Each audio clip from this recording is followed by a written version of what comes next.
And welcome to another episode of This Uncanny Earth, episode 352. Tonight we're going to be talking about the Mary Celeste on our three adventured ghost ship patterns that we're doing.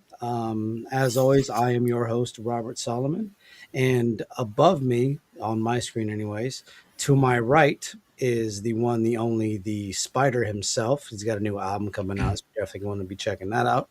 And to my left is Steven with his Winchester Brothers brand shirt. He's getting ready. He's ready to go for the Yep. day. Gentlemen, how are we doing? Good. Good, good. It's been a day, but we're here. We Good, are we're here. here. We're here. So, Spider, tell us, when is the album dropping? Or is it already dropped? Well, the single comes out on Monday, March 9th, which is next week, 2026. It'll be on spiderinthehall.bandcamp.com at midnight on that day. It'll slowly trickle to streaming services afterwards because of procedural expletive. So, but it'll get there. Once that is out, I will make a formal announcement for the actual full album release, which is in early summer. So I can't say the exact date yet. I know what it is, but I can't drop it yet until after this Monday. So stay tuned for that. Are you going to have physical media? I think so. I'm exploring some options now. I'm exploring options where people can just order at will without me having to have a stockpile and a supply, and they can just get what they like in as many copies as they like. Awesome. And hopefully autographed. Make sure those are autographed. I'll probably order a few myself for that purpose, so there will be some certain deluxe packages available. Ah, there it is. There it is. Okay, well, Steven, your Yep. show. Go ahead and get us started. All right. First, I'd like to ask you both if either one of you know anything about the Mary Celeste first. Let's go ahead and start with you, Rob. I went ahead and went into this straight blind. I know absolutely Yep. nothing because I want to check your information, see what you know about it. I got a little thing next to me pulled up about it. So, if I can Yep. look over there, then I can look over there. But I wanted to come into this relatively blind because I like doing that sometimes. I like to Yep. see what people say about it. This way I don't come in with any Preconceived notions. preconceived notions or anything else. This is something new to me. So to have it taught to me, that's fantastic. Yeah, makes a lot of sense. And what about you, Spider? Um, I've as a kid, just like with last week's Flight 19 and everything in the Bermuda Triangle, it was one of many stories that I read about that I was big into because I was huge into those kind of like missing ships and missing planes and all this stuff. Just where could they go as a kid? And it is one of the most famous ghost ship stories that we know of. There have been plenty over hundreds of years or longer, but it is, I believe, the one that most often when people say ghost ship stories, it's the Yep. one that comes up. Yep. And for good reason, because it has been inspired in pop culture many times. There was an episode of The X-Files back in the day that had it. It originally aired on March 10th, 1995, and it was season 2, episode 19, called Dodd Calm. And it wasn't centered around the Mary Celeste in particular, but just ghost ships in general. And it was basically they went to check out this ship, and the whole crew had mysteriously disappeared. And it's just very similar to the Mary Celeste. So I thought It I was would a bring that up. fantastic episode, by the Yeah. way, because it had this cinematography where it was filmed as one continuous shot throughout almost the entirety of the episode. And the way that the camera would swing from corridor to corridor. Oh, I remember watching it Yeah. because I was big into that show at the time. And it was so, like, it was incredibly Yes. intense the way that the camera motions were. Like Loved it. the cinematography was great too, is what you're saying. Yeah, Yeah. fantastic. Yeah. So let's go ahead and get into it. So the Mary Celeste, as you mentioned a minute ago, is obviously one of the most famous ghost ships. It was originally discovered adrift in the Atlantic Ocean on the 5th of December, 1872, nearly 400 miles east of the Azores. And it was a 100-foot brigantine, which is why they called them, brigands. And it was in seaworthy condition with its full cargo of 1,701. I don't know why they had one extra. That's a weird number, but that's what the information says. barrels of industrial alcohol, and it was all intact, supposedly, and all their belongings had been left, including the belongings of his wife and his 2-year-old daughter, Sophia. So they don't really know what happened to the ship. Everything seemed to be in good condition for the most part. They did find about 3 or 4 feet of water at the bottom of the ship, and they found a pump that had been damaged. But the thing is, the pump had been damaged, and so they had to turn it off.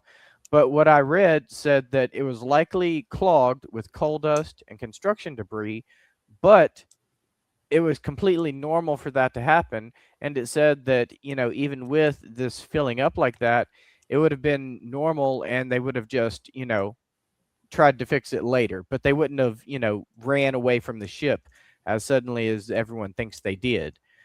And their last log entry was dated for November 25th, 1872, and there was nothing, weird or strange about the entry. It just said that it was near the Azores, which was, where they found it. So nothing strange there. So the only thing that was really missing was a lifeboat. There was one missing lifeboat, and they had a rope that was frayed at the end. So that's what the most popular theory is they somehow escaped in the lifeboat. So what do you guys think about this story in general? What do you think, Spider? It is fascinating. There's the biggest key takeaway is that there was nothing obvious about the ship that may have prevented it from being seaworthy. Yeah. It almost seems like it was a moment of panic, that something happened that maybe they thought it was going to suddenly stop being seaworthy in a really emergency kind of way. And somebody freaked out, said, "We got to get out of here," and managed to convince everybody else that it was true. And they got off in an area that maybe was not friendly, either as far as society wise or weather wise, or because Pirate. maybe they jumped the gun, they might not have taken enough supplies, so they just starved at sea and the boat sank, or who knows. It's plenty to speculate, but that's my initial theory about it, is Yeah. that someone believed that something so sudden was going to happen, or was imminently about to happen, that they were able to convince everybody just how bad it was going to be, and everybody jumped ship.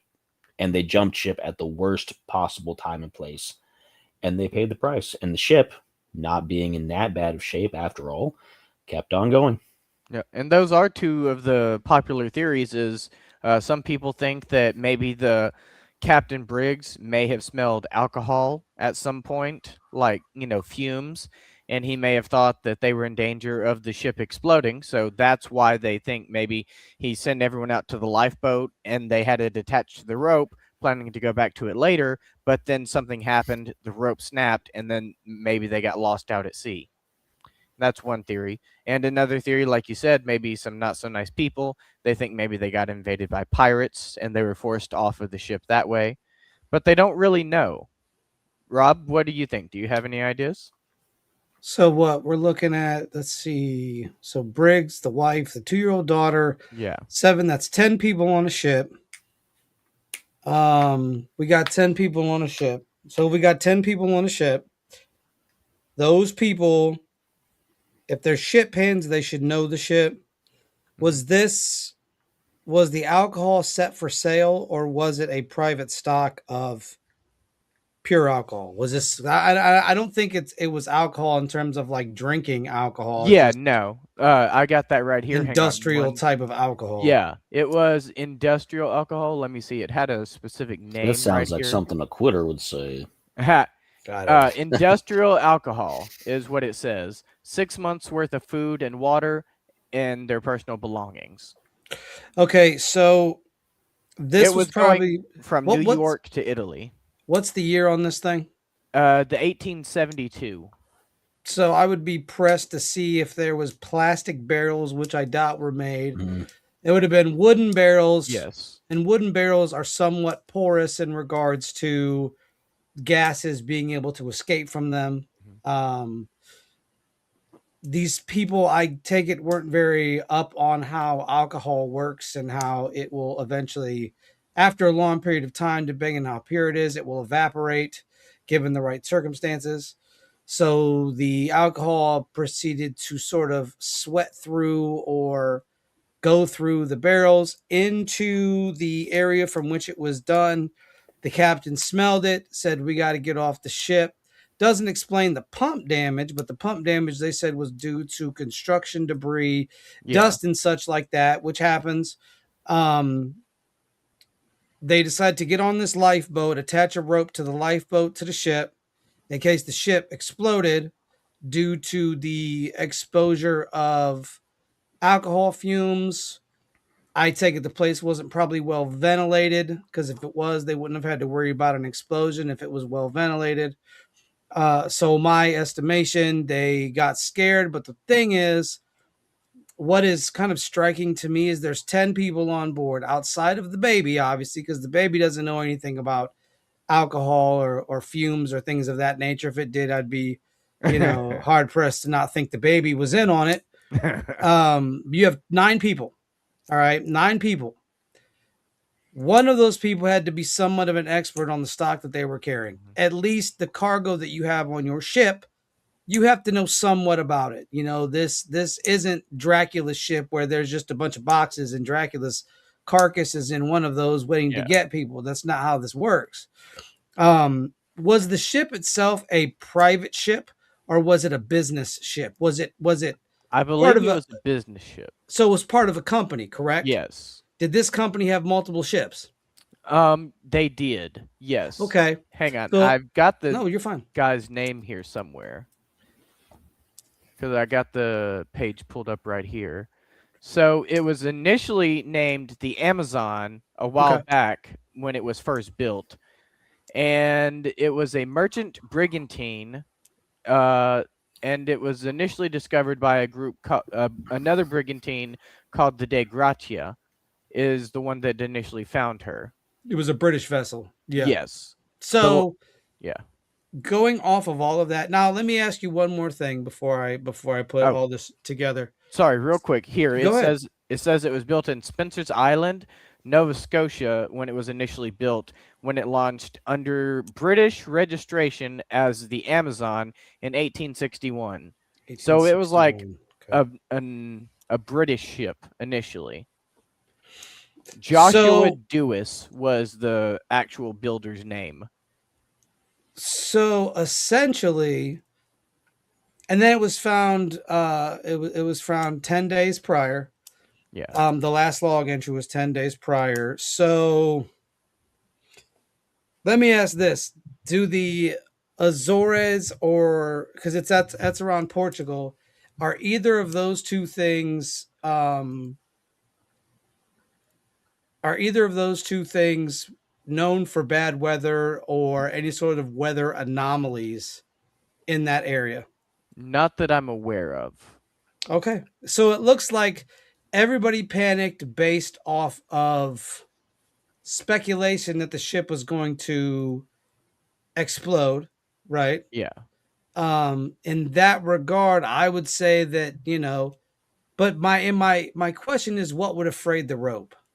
And why would they, there's a lot of questions that we don't have answers to. So I'm trying to figure out, I'm trying to ascertain the reasoning as to why they would have abandoned the ship. Was any of the food storage or anything like that taken with them on that boat? No, that's one of the things that makes it so mysterious is everything was left perfectly intact. And there were rumors that the food was warm when they left, but I've looked into those and that was complete myth, complete fallacy, and there is no actual credible evidence that the food is warm. And that was actually used in a story by Sir Arthur Conan Doyle to give it a bit more mystery to it.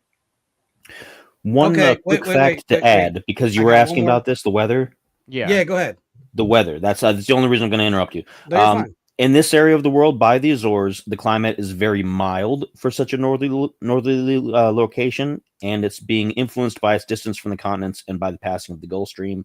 And because of the marine influence, temperatures remain mild year-round. Okay, so it's not known for wild storms. Yeah. Okay, so when they attach this lifeboat to the boat, what were they? Did they expect the Mary Celeste to pull them because they didn't have the technology for this to operate on That its own? It had to have a yeah, captain to they guide it were into port. they were expecting to go back on the ship later after the fumes had like aired out a little bit. So they would pull on the rope on with the lifeboat. Yeah. Which I get, but what strikes me as odd is there was nobody on the ship itself, like not even Exactly. somebody to steer the ship.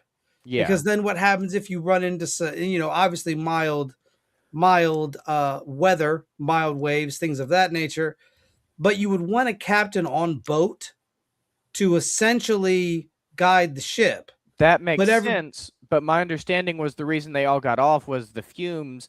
Even if it didn't explode, the fumes themselves would be very toxic and and so maybe the captain's quarters didn't have, or wherever they piloted the ship from, yeah. didn't have the open air to enable for the fumes to not intensify in that location. Yeah. But it still So wouldn't explain why the nah, rope got because frayed. it looks like the Mary Celeste, if I pull up an image here, it looks like the wheel would have been on deck. It Yeah. would have been like a lot of boats that you see nowadays, a lot of your cargo Like out in ships. the open, right? It's in more of a closed room high above, so you're watching everything around you. But the way this painting looks, it looks like it would have been open air. So there would have Yeah. been no concern for toxic fumes because your toxic fumes would have aired right up. They would have went right out the window. There wouldn't have been any reason. Now, I don't think the wheel would have been below deck because that wouldn't make any sense. You would want to be able to see where you're going. So for me, I would have to say honestly that part is interesting because the wheel would be out and open. Even the fumes wouldn't have gotten to them like that unless the alcohol was right below the wheel of the ship. If the alcohol was right below the wheel of the ship, I could see that being a factor. But if it's not, then that's a tough one. This seems more Yeah. like a case of maybe they were boarded That's and a good forced idea. off of the But ship, but even nothing was still, stolen. Nothing was stolen. that's what I was gonna say. Did the captain have a notorious past, or did he have anything in the past that might have came back to haunt him? Nothing that I found in my research. Okay, all right. That's all I have. Yeah. Like I have a lot of questions, and we Mm. don't have a lot of answers. But these are questions that I'm trying to ascertain the reasoning as to why you're going to leave a ship, and the concept of the alcohol being out. I mean, I get you would be afraid, but most captains in every story I've ever read, they go down with the ship. Yeah. So at least somebody's going to stay on board because that ship is gigantic. Like it's a bigger ship. It's not a man of war, but it is a brigantine ship. Yeah, And a those ships brigantine was aren't a big light. ship. And they were able to bring it back Brigantine, that's until many years later when someone wrecked it off the coast of Haiti for insurance fraud. Oh, a brigantine ship. That it's a big ship. It looks Yeah. like it. What it has 2 masts and then many sails, in front and like and your to the classic side. galleon. Yeah. Mm. So yeah, I can't buy into the fact of them just aborting, getting off of a ship, aborting the mission, and getting into a lifeboat and being dragged by this ship. Yeah. So, and was it frayed at? Well, obviously it'd been frayed to the lifeboat, but was there more rope attached? Do they think, or was it like a middle part that was frayed? Like It how doesn't much of the rope say was exactly found? where it was frayed. Did it say how the length of the rope that was found? It did not. Okay, It just all said right. that it was frayed. Okay, that's it. That's all I got. Yeah. My And fault. they think it could have been done by a freak wave or a snap tow line, possibly. The tow line I could see because it's a giant ship, Yeah. right? And it's pulling a lifeboat. A lifeboat isn't going to be able to hold many people. Those 10 people were probably crammed on that lifeboat. Yeah. It probably wasn't very honestly- comfortable. I honestly would have taken my chances on the ship, to be fair. To be fair, I'd have taken my chances on the ship. There's And- food, it's a giant ship. Like I said, usually the captain goes down with the ship. So the fact that the captain abandoned ship, That's Must kind have of been something serious. concerning for me. So I don't know. Did they ever find any bodies ever at all? Ever anybody's No, not one. any record of people landing in a new part of the world at all ever? Nope, because that was actually one of the other theories is maybe when they went out to sea, they, got somewhere else and landed safely because some people thought it might have been a mutiny. They didn't like the captain, and then once they ended their mutiny and they got their new captain, they were like, "Oh, hey, I actually don't know how to operate a ship like this." And then they had no choice but to get on the lifeboat and then try to get to land, but there's no record of them ever making it to land either. So Okay. Oh, yeah. continue. That's what I had. That's And an they had interesting thing. a sounding rod to measure the depth of the water, but it was unreliable. So one theory is they may have left because they couldn't accurately measure the water, and combined with the rough seas, a faulty chronometer, and possibly the alcohol fumes, as we mentioned earlier, that might be the biggest reasons why they got into the lifeboat for a temporary evacuation until whatever happened that caused the rope to fray. And Well, separate. it also says that he pretty much handpicked the crew, Yeah. and that he was excited about the crew. Huh. Yeah. Okay. Yeah. Okay. All right. Continue. Sorry. And then some people think that the ship may have been cursed because there were many accidents on the ship over the years. Back in the early years before 1868, when it was still known as the Amazon, its first captain, Robert McClellan, passed away of illness just days after its initial launch in 1861. It was run aground in a storm in 1867 and abandoned off of Cape Breton Island. And earlier captains also suffered many accidents, including a collision that sank another ship. But it And- didn't sink that ship.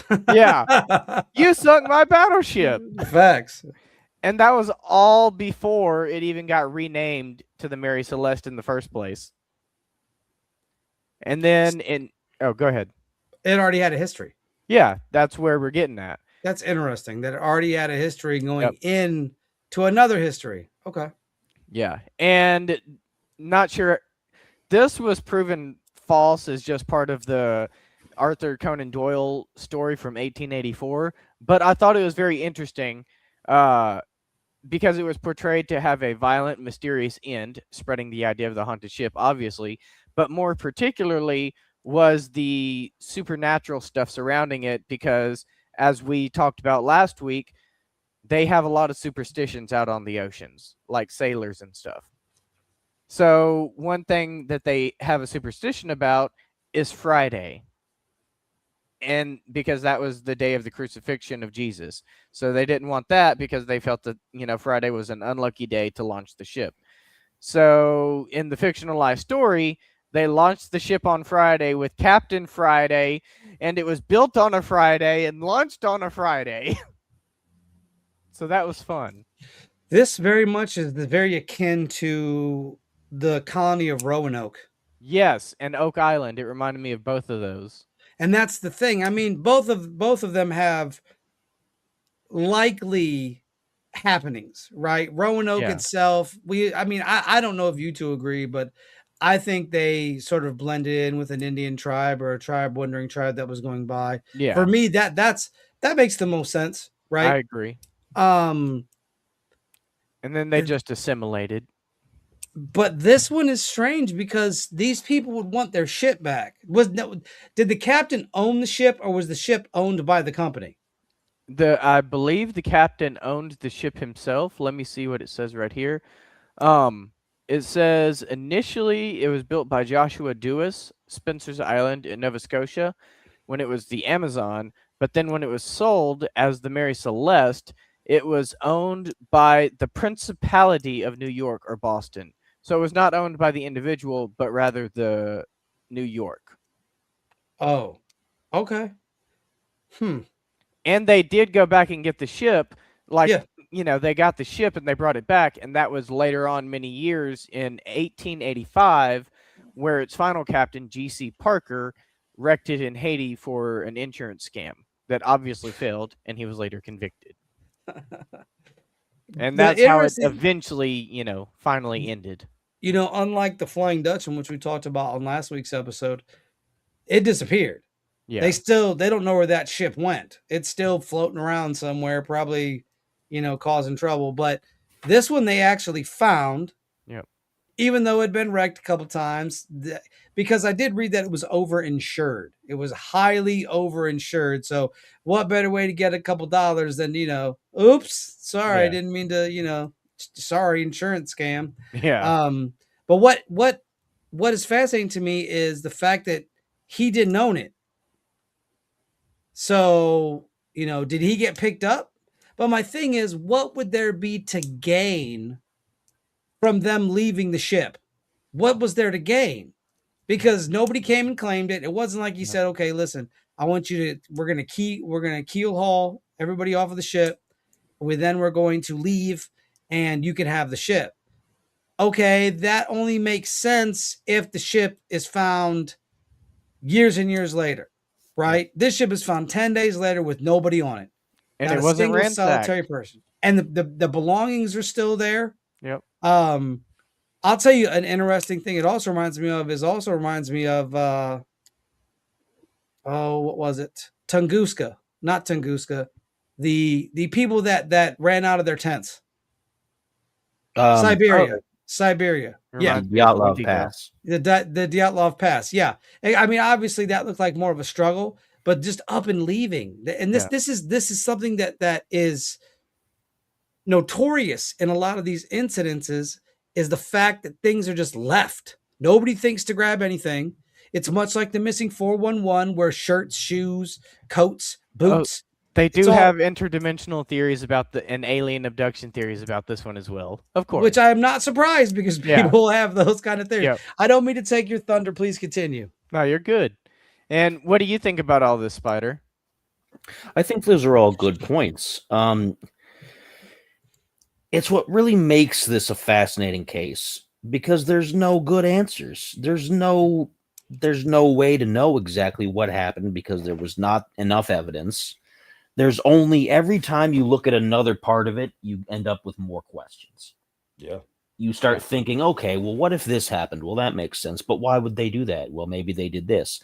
Well, why would they do that? Maybe because of this. But why would they do that? And it just turns into this spiral of just, it just drives you kind of away from the central point. And it could have been something really super obviously simple that we can't see. Yeah. Because it could have been something that more correlates to the times. Mm-hmm. We're looking at it. We're looking at it in the lens of today, how we would do things, right? Maybe they all got scurvy and they had to go see a doctor. Maybe. But what's interesting is that with the Flying Dutchman, it's just a disappearing boat. It disappeared. That's the end of it. It's not like you can be like, what about this and that? It probably sank. Yeah. All right, but it disappeared. You don't have any answers because it's just poof, gone. This thing still exists. It's the people that disappeared. I would believe to this day. I don't know if they scrapped it, or they scuttled it. I don't think they did. I don't think they would scuttle a piece of history like this. Wait a minute. But the fact that the people disappeared without a struggle. If there was a struggle, you could easily put this thing to bed. You could say, yeah, something happened. The crew got a little out of hand. Things mutinied. People died. But nothing. And food was left. Belongings were left.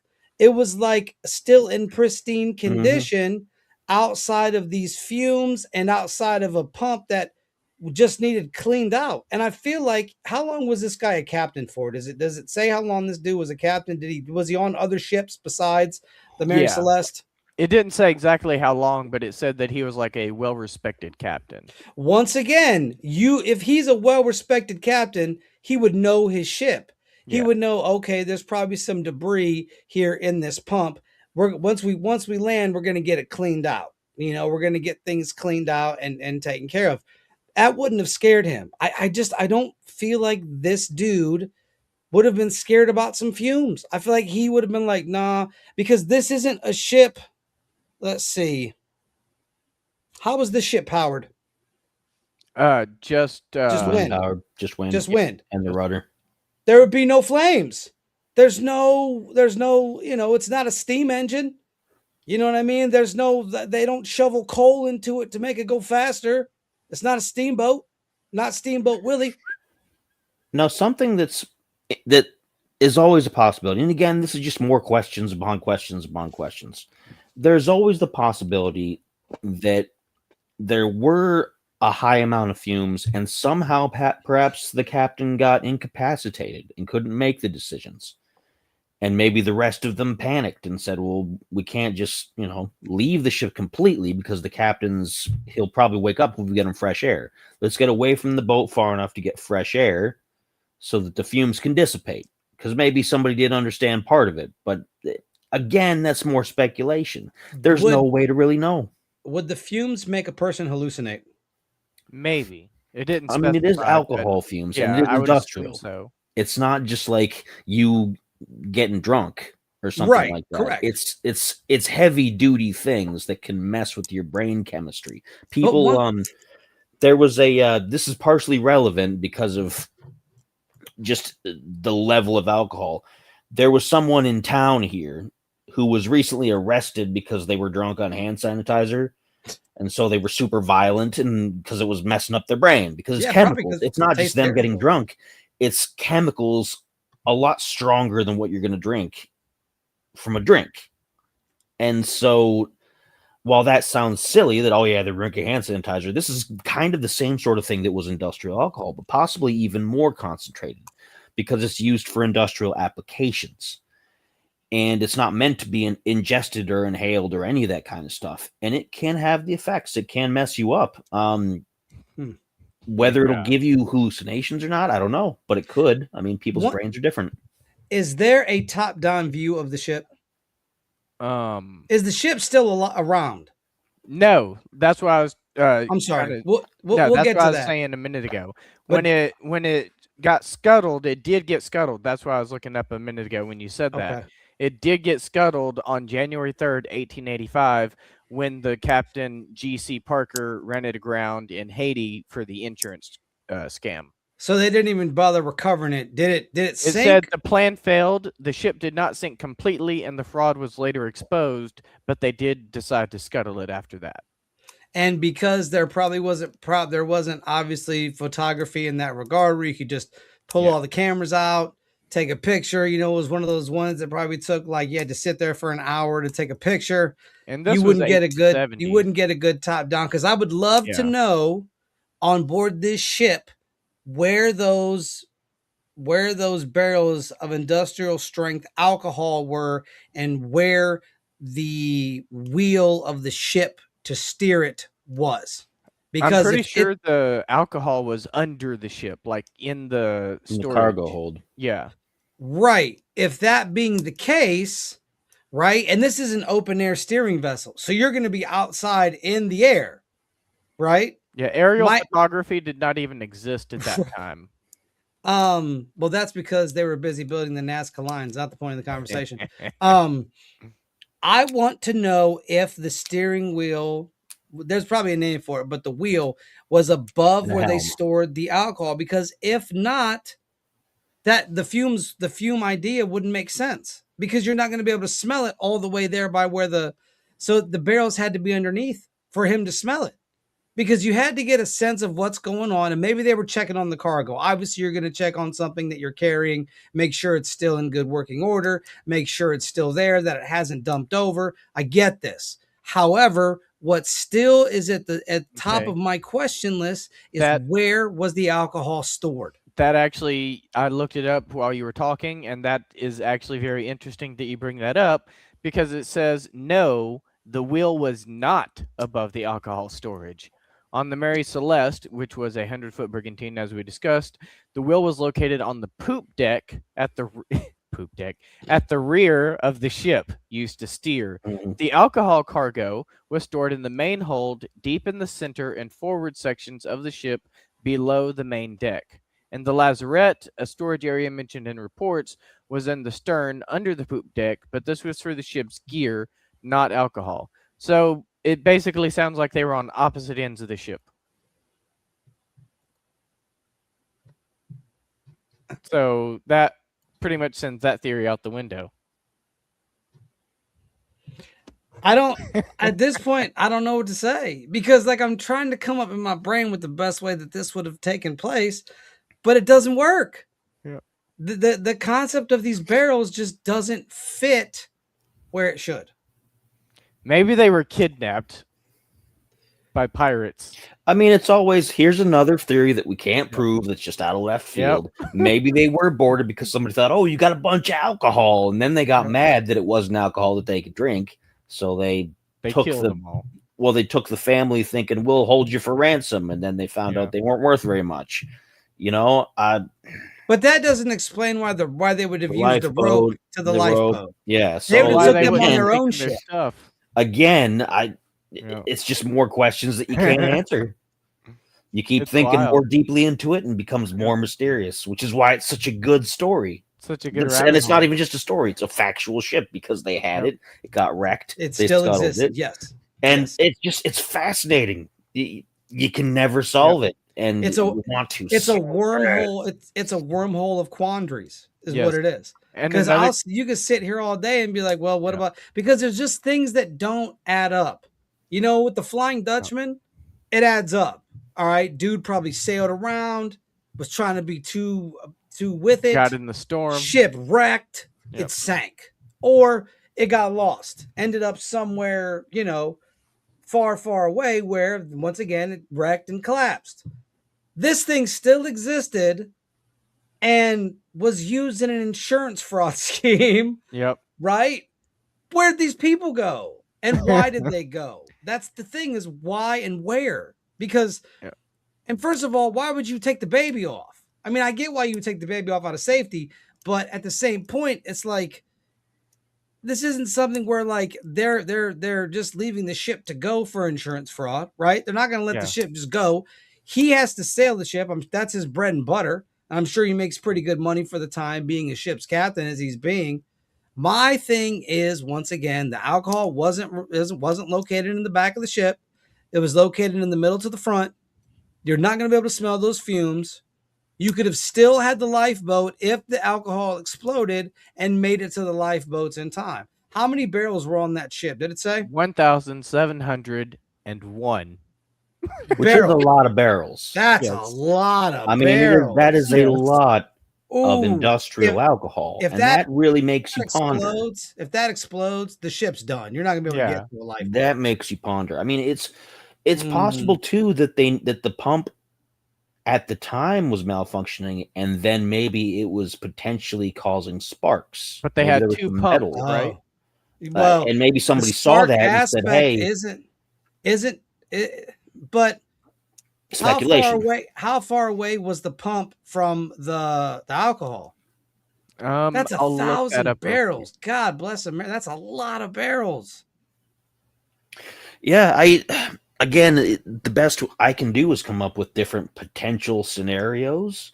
Potential being the key word. That are scientifically possible, but then where's the evidence? The ship wasn't burned, so whatever that happened didn't happen. Okay. It says the bilge pump and the alcohol barrels were both located in the lower hold of the Mary Celeste, but exact distances were not documented. But close enough maybe by the fumes as they were leaching into the barrels, because that does happen. That's a common thing in any alcohol production. And maybe somebody went down there to check on it, saw this pump throwing off some sparks because some metal got stuck in it. The gears weren't turning right and something, and freaked out. Maybe they convinced the captain. And they thought, oh, well, we'll go in the lifeboat and stay tied just in case nothing happens. And if nothing happens, we'll reel ourselves back in. But again, the other valid question that Rob asked is, why wouldn't you want somebody to stay behind just in case to keep an eye on it and to make sure that the rope doesn't cut off while everybody else is in the lifeboat? And speaking of which, what cut the rope off? And did it happen at the time or did it happen later? So... because maybe they all got in and thought, oh no, you know. They did find out that they believe that they found the ship within 10 days of it, you know, going on its journey. So that's one reason they were so confused, is because they thought that, it having been such a long period of time, they thought it would have already reached its destination, which is why they were concerned when they found it. And they were like, hey, we got to go check this out and examine it closer and, see if we can figure out what's going on. What kind of pump was it? It was a bilge pump, Bilge. Let me see here. And this right here says the bilge pump drew water from the lowest part of the hull, typically near the keel, which would be centrally located and close to where the barrels were stowed. Okay, so I just looked this up. Yes, bilge pumps can produce sparks, creating a significant fire hazard if fuel vapors are present in the bilge. While many modern pumps are designed to be ignition protected, sparks can still occur from faulty wiring, worn out motors, or at the float switch during activation due to inrush current. So the newer pumps can still produce it, but bilge pumps could produce sparks. So they didn't have electronics at the time, but they had metal gears and they had different things, and they were made of mostly wood. So you had to be careful with it down there. I mean, fire hazard. A lot of people assumed that because it's down in the bilge where you kept a little bit of water, because old ships and even new ships, you keep a little bit of water in the bottom of the boat for flotation purposes. It's physics, and it's metal on. So this one says, or you can keep alcohol down there. Manual, hand-operated, or mechanical devices made of wood, brass, or iron. Because they did not use electricity, they could not produce electrical sparks. However, metal on metal friction could theoretically create mechanical sparks, though this risk was minimal compared to modern electrical hazards. So it's interesting. It's a possibility again. Maybe they got anxious. Who knows? Maybe somebody just happened to catch that rare moment. You go down there, you're looking, and oh man, our bilge pump there's stuff kind of clogging it. It's cutting sparks. We got to do the best we can and get off the boat and then come back, and then disaster. I don't know. I mean, that's my best theory. Yeah. I think something that would happen. You might have figured it out. Because this actually all lines up. If they saw the spark and they knew about the fumes, they could have gotten scared, got off the boat for a few minutes. And then I looked into the frayed rope, and it says right here, the rope trailing the Mary Celeste, likely used to tether the lifeboat, obviously, could have been destroyed or severed by a sudden gust of wind, catching the sails, causing the ship to lurch forward and snap the rope under tension. Rough seas, steering it. Yeah, rough seas or a storm with waves straining or chafing the line until it broke, chafing against the ship's rail or hull, especially if the rope was already frayed, a deliberate cut by the crew if they feared the lifeboat would be swamped or dragged under, or a freak wave of underwater shock wave, capsizing the lifeboat and snapping the tether, which we briefly mentioned earlier, if they tried to get away from the boat, and maybe that's why they never made it to land. And it says the frayed end found trailing in the water suggests that it broke under stress, not a clean cut. So I think we just figured it out. They got scared, they got off the boat, and then it, Here's another thing. So I looked up if bilge pumps could be turned off. They can, right? Yes, 19th century bilge pumps could absolutely be turned off, as they were almost exclusively manual, hand-operated force or suction pumps requiring human power to function. These pumps, often consisting of a piston and cylinder, ceased working immediately when the operator stopped pumping the handle, effectively turning them off. Yeah, because I think it said in my research, I think it said that they actually did have it turned off at the time because it was messed up, and so that's why they had it turned off. So the spark theory doesn't work. The spark theory doesn't work. It does, because they had more than one bilge pump. They had more than one. And but the other one's bilge pump is broken, right? Only the one other bilge pump. The other bilge pump wouldn't have produced sparks. The only way that makes sense is if he was worried about that happening. But if he's worried about that happening, was he in incidences before where the bilge pump produced sparks? And like you just said, if it couldn't produce sparks, if there was only one working, then I guess that doesn't work either. No, if there's one working and it's working to maximum capacity, right? Yeah. Because maximum capacity would mean that there's no grinding of metal on metal. Wouldn't have been able to produce that spark. Okay, I see what you're saying now. Is broke. It doesn't work. They turned it So off. it couldn't have made the spark because it No. wouldn't be interacting with the other one. So he had to be paranoid that it was going to make a spark because But it if said the possibility of But making like you a said, spark if he's a is good, minimal. but he was a well-respected captain, so he Wha- should have known how that stuff worked.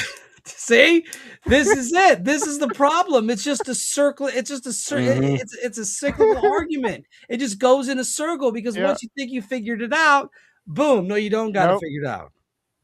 Dang, so close. Yeah, I because it mean, wouldn't be on.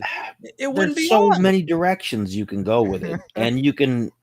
Every story ends with, "But why would they do that?" And that's the big question. What was so frightening that The Kraken. forced them to evacuate, or what was so dangerous that it said, "Hey, get off the ship right now"? Like people with swords or whatever. I mean, because you didn't see, there's no signs of violence. Yeah, Well, no, because There's they no were signs built of by like. aliens. So they just duh. ran them off there just for fun. But wouldn't they Let's throw keep these it? people off Wouldn't the they ship. keep the boat and then take the alcohol to sell themselves or to do something with it? Because The captain's personal belongings were still intact. They weren't touched, Mhm. weren't moved. Food was still there. nobody rifled through it. Nobody was No. looking for gold. Nobody was looking for small They change in your just pockets. disappeared. And nobody had a See? beef with him. If he's a well-respected captain, nobody's A gonna. And there's well-respected there's man. 7 other men, 7 other crewmates, 7, right? Even a mutiny doesn't work because what you would in a mutiny, you would take everybody that you don't like and kick them off the ship. You're not going to Yeah. leave the ship. It's your ship now. That's what that's stupid. You're gonna commit a mutiny, right, and leave with the person you're mutinying against. Oh You're no, just gonna be like, let's go. That's their Wait, what? theory. Is after they did the mutiny, they were like, "Oh wait, I don't know how to pilot a ship. Let me just get off of here." But that doesn't make sense either because Why would you do a mutiny Why? if you didn't know how to pirate a ship? and the thing is, like, you would want that big huge ship because how many lifeboats were there? 1, right? Yeah. So even if they mutinied to kick them off the ship, where are they going? Where are the people that mutinied going? Where are they going? We can't do the ship. Are they going to swim? Might as well swim. No, they're going to try. And if here's where your part breaks down too. The captain handpicked these people, and he said, "I am happy with the people I picked." So they knew what they were doing. He didn't just pick some bums in Nova Scotia and said, "You know what? This is it. This is the crew." They didn't just assign a bunch of dudes in the streets that said, "You know what? We've never ran a ship before. Let's give her a good old shot and see what happens." And the cargo was alcohol, which would be basically toxic. And so you would want a good crew to be able to pilot something that dangerous. And he took his wife and he took the child. Don't forget about the St. Elmo fire. That was also part of the Flying Dutchman last week. Yep. It doesn't make sense. There's no logical explanation as to why you would get off that ship. And once again, because you could be like, well, the captain, maybe he didn't know. He was an experienced captain. Yep. He would know exactly what to do in that situation. And I would think an experienced captain, if we could break this down even further, he's going to know that you don't attach the lifeboat to the rope because the rope would fray and snap. Yeah. He would know. If he's been a captain for so long, he's going to know about winds. He's going to know about waves. He's going to know about tidal pressure. He's going to know about the weather. He's going to know unless he never sailed that area before. Now, if he did sail the area before, this just makes us into a whole quagmire, to be quite perfectly honest. Let's find out. I'm sorry. We've turned this into an episode of, what could it be, but it isn't that. But isn't that the fun part about it? It is fun because with the Dutchman, you're like, it's probably sank. There's not really much to it. The here we legends go. are cool, though. Go ahead. It says he was an experienced mariner, but there is no evidence he had sailed the Azores route before. The 1872 voyage from New York to Genoa was his first command of the Mary Celeste, and likely his first time navigating that specific stretch of the Atlantic. His last log entry on November 25th, 1872, noted the ship was about 6 nautical miles from Santa Maria Island in the Azores, suggesting he was approaching the islands for the first time on this journey. While he had over 18 years at sea and commanded other vessels, prior records do not confirm previous voyages through that region. And something else I read earlier said that when he was going through that region, they were 120 miles off course when they found their ship. The weird thing is, if the logs are correct, then he should have been in the sweet spot of the weather. Yeah, Facts. Because the weather in that area, it said, was mild. Even now the during Atlantic that time. Ocean, the Atlantic Ocean is notorious for having terrible storms, for being really unpredictable. Yeah.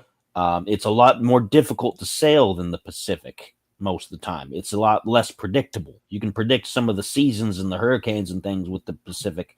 I mean, all the oceans are still dangerous, but the Atlantic is known for being especially rough, even in modern times.